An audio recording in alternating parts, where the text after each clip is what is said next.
What's up guys, it is Corey from SuperKamiGuru9000, and welcome to my review of Naruto Shippuden, episode 291. So if you were expecting an action fest like last week, you're going to be sorely disappointed. However, I still enjoyed this episode as it seems to be moving this story along, and it's also opening up some plot threads that I didn't expect that I would be really interested to see.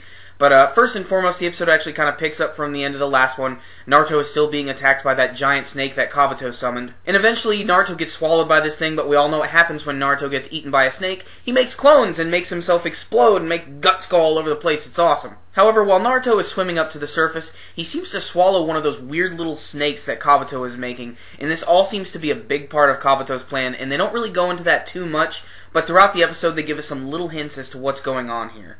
We go back to this other town where we get to see that the one teacher and all the kids have finally made their way there, and it's slightly depressing, that is of course until they have this little reunion with these other characters. We saw before they had those other soldier characters from Hacho Town who I said looked like state alchemists, and Shiseiru, the main female one, apparently is a pretty important character in this arc, and she knew this teacher character who she refers to as Big Brother, and they have a past, and we get to learn a little bit more about this guy in a very funny scene I actually thought taking place in a bathhouse. And it's funny because all the kids are like incredibly impressed by Naruto being able to walk on water and everything, and then they try to do it themselves. This is also a great chance if you've ever wanted to see a very scantily clad Sakura. So for all you perverts out there, make sure and check it out. I wonder if the carpet matches the drapes. In the scene, we can see the teacher has some confidence issues. He tried to save Shiseiru when she was about to fall off a cliff a long time ago, and she did survive it, but she did get some injuries. And we can see over the course of all of this going on that he's actually sustained quite a bit of injuries himself. Interesting to note, they go back to the point where the village is being attacked, and we can see that he was actually attacked by Ayate. But before Ayate could finish the job, he sort of stopped attacking, and I'm guessing this is when Kabuto decided to stop the Edo Tensei technique. We try to learn a little bit more about this Chikara power thing, and it's still really vague at this point. You know, there's this scene where this guy's explaining all this stuff in a book, but really it just flew over my head, and I watched the scene a few times, but really they're just not revealing anything quite yet. What's interesting is that one little girl is sensing that there's something not quite right with Naruto, because when they first meet, she sees like this weird snake like come out of his sleeve, but nobody else sees it, and it's really freaky. And at the end of the episode, there's a scene where you can actually see inside of Naruto's mind or body when he's actually talking to the Kyuubi behind the gate.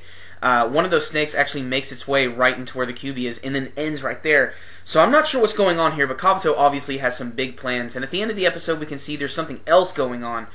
He has Deidara and Hidan right in front of him, and it looks like he's going to finally give them their personalities back, which I think is awesome, because I really want to see Hidan's personality. Right next to Kabuto is this scroll that's opened up, and it's pulling this weird Harry Potter thing where these letters are appearing, and it's talking to him, and Kabuto is talking to some other person, and I don't know who it is, and I'm kind of confused by what's really going on here. But I like this because it's got me really interested to see what's really going on here, so I can't wait to see what's going to happen.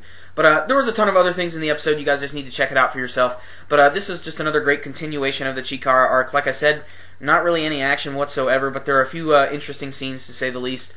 I loved the scene where Naruto got kicked in the balls. I thought that was really funny. But, you know, it was just a standard episode, and the animation and the artwork, again, was really, really great. It looks like it's going to be consistent across the board, which I'm really, really excited about. Next week looks like it may be picking up a little bit more, but that remains to be seen. But still, this was an enjoyable episode, and you know, the mystery bits that they were showing at the end with Kabuto really got me interested. So I'm going to drop an 8 out of 10 on this episode. It was still an entertaining watch, and it just flew right by. So I can't wait to see what else is going to happen. There's only 4 episodes left in the Chikara arc. Alright guys, so how did you feel about this week's episode of Naruto Shippuden? You can let me know with your comments below. And remember guys, as always, if you like this video, make sure and give it a thumbs up. It really helps these videos out a lot. That concludes this review today. SuperKamiGuru9000, out.